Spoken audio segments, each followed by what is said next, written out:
olówó orí mi bíbá ilé wa ni. Bí ni mo wà. Mo ti ń wá látẹ̀ nǹkan náà kí ló dé tó tún ronú báyìí.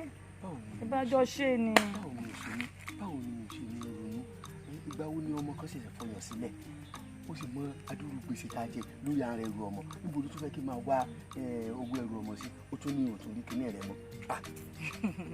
Ṣé èèyàn ló wá ń mú ẹ ronú? Òun ni o. Olówó orí mi mo gbọ́ nípa iléeṣẹ́ kan. Kí ni wọ́n ṣe? Wọ́n ta ẹrù ọmọ ni. Stallion Asabi store.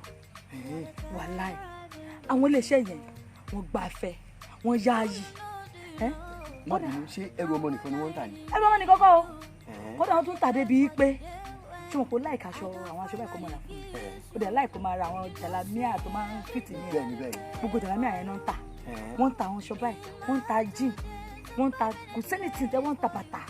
Wọ́n máa ta báàgì náà nìyẹn. Wọ́n ta báàgì. Wọ́n ta face cap. Gbogbo ẹ̀ náà ni. Kódà tẹ́ bá fẹ́ complete àti báàgì àti bàtà àti jewelries o everything gbogbo ẹ̀ náà ní iléeṣẹ́ wọn. Ibi tí wọ́n láìkí wọn dé.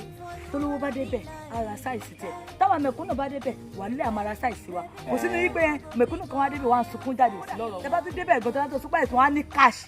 Àwọn tó máa ń gba POS ní ẹ máa ṣe transfer fún wọn. Wàláì. Gáwọn gbọ́dọ̀ ara wa lọ àjẹpá tó bí ìbejì sí. Ẹ̀rọ bá ní sọ̀rọ̀ wọn ni. 070 38 98 47 32. Kò dúró lẹ́yìn.